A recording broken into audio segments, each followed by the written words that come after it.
فَأَمَّا مَنْ ثَقُلَتْ مَوَازِينُهُ فَهُوَ فِي عِيشَةٍ رَاضِيَةٍ وَأَمَّا مَنْ خَفَّتْ مَوَازِينُهُ فَأُمُّهُ هَاوِيَةٌ اعمال تولے جائیں گے، اعمال کا وزن ہوگا. فَأَمَّا مَنْ ثَقُلَتْ مَوَازِينُهُ فَهُوَ فِي عِيشَةٍ رَاضِيَةٍ تو جس کے نیک اعمال کا پلڑا بھاری ہوگا، جس کے نیک اعمال تولنے میں، تولے جانے میں، وزن کرنے میں زیادہ ہو جائیں گے، فَهُوَ فِي عِيشَةٍ رَاضِيَةٍ تو وہ عیش کی زندگی اس کو میسر ہوگی اور وہ من پسند عیش کی زندگی میں رہے گا. فَهُوَ فِي عِيشَةٍ رَاضِيَةٍ اور یہ جنت کی زندگی ہے. جنت سے باہر کہیں عیش نہیں. جنت سے باہر کی جو بھی دنیا ہے وہ مصیبت کی دنیا ہے، وہ پریشانی کی دنیا ہے.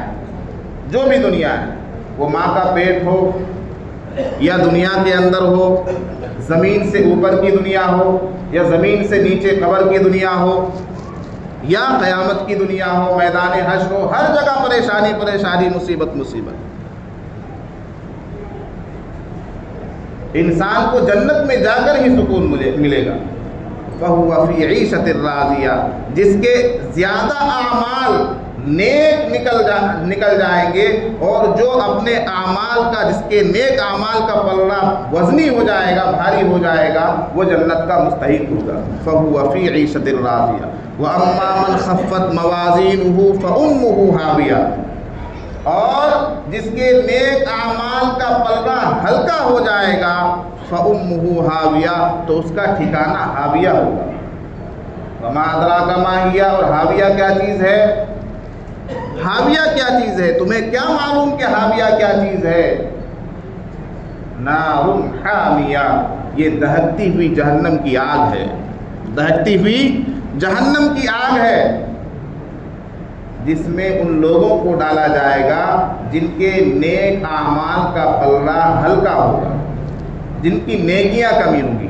اب دیکھیے اس میں اللہ تبارک و تعالیٰ کا کتنا بڑا احسان ہے. ہاں اللہ کا احسان ہے، یعنی یہ جو نتیجہ اللہ تبارک و تعالیٰ نے ہمارے لیے طے کیا ہے جنت میں جانے کا اور جہنم میں جانے کا، جو یہ فیصلہ ہے، یہ جو انصاف ہے، یہ اللہ کا عدل ہے، یہ کتنا محترم بشان ہے، کتنا عظیم ہے کہ زیادہ نیکیاں جس کے پاس ہوں گی وہ جنت میں جائے گا. ہر آدمی کے پاس نیکیاں بھی ہیں اور برائیاں بھی ہیں، بدی بھی ہے اور نیکی بھی ہے، گناہ بھی ہے اور ثواب بھی ہے. کوئی دنیا کا انسان نبیوں کو چھوڑ کر، صحابہ کو چھوڑ کر وہ بخشایا نہیں. ہر آدمی کے پاس گناہ بھی ہے اور ثواب بھی ہے، نیکی بھی ہے اور برائی بھی ہے. کوئی آدمی یہ دعویٰ نہیں کر سکتا کہ وہ فرشتہ صفت آدمی ہے. فرشتوں سے نہیں ہوتا گناہ. انسان کو تو اللہ تبارک و تعالیٰ نے بنایا ہی ہے کہ اس کے اندر فطرت دی جو گناہ کی طرف بھی مائل ہوتی ہے اور نیکی کی طرف بھی مائل ہوتی ہے. شیطان کے بہکاوے میں آ گیا، نفس کے پلے پڑ گیا تو گناہ کرنے لگتا ہے، اور صحیح آدمی کے پلے پڑ گیا، صحیح راستے پر لگ گیا، صحیح بات سننے لگا، صحیح صحبت اختیار کر لی تو نیکی کرنے لگتا ہے. تو ایک آدمی، کوئی آدمی بھی ہو، کوئی اس بات کا دعویٰ نہیں کر سکتا کہ اس کے پاس تمام نیکیاں ہی نیکیاں ہیں اور برائی کچھ نہیں ہے. پھر تو اس کو اس دنیا میں رہنے کا حق نہیں ہے. اس کو بھیج دینا چاہیے حضرت جبریل علیہ السلام کے پاس، فرشتوں کے پاس اس کو بھیج دیا جائے جو یہ دعویٰ کرے کہ ہم بالکل دودھ کے دھلے ہوئے ہیں. اللہ تعالیٰ نے یہ معیار بنایا ہی نہیں جنت میں جانے کا کہ 100% تم دودھ کے دھلے ہوئے ہوگے تب جا کر تم کو جنت ملے گی. نہیں. فَأَمَّا مَنْ ثَقُلَتْ مَوَازِينُهُ یہ اس کانسیپٹ کو سمجھ گیا. ایک آدمی کے پاس 49 برائیاں ہیں. کتنی برائیاں ہیں؟ 49 اس کے پاس برائیاں ہیں، گناہ ہے، اور 51 نیکیاں ہیں. کتنی نیکیاں ہیں؟ 51 نیکیاں ہیں اس کے پاس. تو وہ جنت کا مستحق ہے. وہ کیا ہے؟ وہ جنت کا مستحق ہے. اب جب اس کے اعمال کو وزن کیا جائے گا، تولا جائے گا، ناپا جائے گا تو اس کی نیکی کا پلہ کیا ہو جائے گا؟ بھاری ہو جائے گا. تو اس کے لیے جنت کا فیصلہ ہو. یہ اصول بنایا ہے اللہ تبارک و تعالیٰ نے. کتنا بہترین اصول ہے کہ آدمی کے پاس 49 برائیاں ہیں، یعنی برائیوں سے پاک نہیں ہے یہ، لیکن چونکہ نیکیاں اس کے پاس زیادہ ہے تو اللہ تبارک و تعالیٰ نے اس کے لیے جنت کا فیصلہ کر دیا. تو اس لیے حدیث میں ہے کہ تمام لوگ گنہگار ہیں، تمام لوگ گنہگار ہیں، یعنی کوئی انسان ایسا نہیں ہے جو دعویٰ کرے کہ ہم سے گناہ نہیں ہوتا، لیکن بہترین گناہگار، بہترین خطا کار وہ ہے خیر الخطائین التوابون. بہترین خطا کار کون ہے؟ جو توبہ کرتے ہیں، جو اللہ تبارک و تعالیٰ سے معافی مانگتے ہیں، گناہ ہو جانے کے بعد ندامت کرتے ہیں، شرمندگی محسوس کرتے ہیں اور اللہ کے سامنے گڑ گڑاتے ہیں، مغفرت طلب کرتے ہیں، استغفار کرتے ہیں، اللہ سے اپنے گناہ کا اقرار کرتے ہیں کہ اے اللہ مجھ سے گناہ ہو گیا، میں گنہگار ہوں، مجھے معاف فرما دے، میں گنہگار ہوں، مجھے معاف فرما دے. اسی کا نام تو توبہ ہے. اور توبہ کیا چیز ہے؟ آئندہ گناہ نہیں ہوگا، مجھ سے جو گناہ ہو گیا وہ معاف فرما دے، یہ توبہ ہے. تو بہترین گناہگار وہ ہے جو اللہ کے سامنے گڑ گڑائے، توبہ کی درخواست کرے، معافی مانگے، مغفرت چاہے، استغفار کرے. اور ہمیں یہ کوشش کرتے رہنا چاہیے اس صورت کے پیش نظر کہ اللہ تبارک و تعالی ہماری نیکیوں کا پلہ ہمیشہ بھاری رکھے، وزنی رکھے. یہ کوشش ہمیں کرنی چاہیے دنیا میں رہتے ہوئے کہ اچھا بعض نیکیاں، بعض کام ایسے ہیں کہ وہ دکھنے میں چھوٹے نظر آتے ہیں، لیکن اللہ کے یہاں جب اس کو وزن کیا جائے گا تو بہت بھاری ہوگا، چاہے وہ گناہ ہو چاہے نیکی ہو.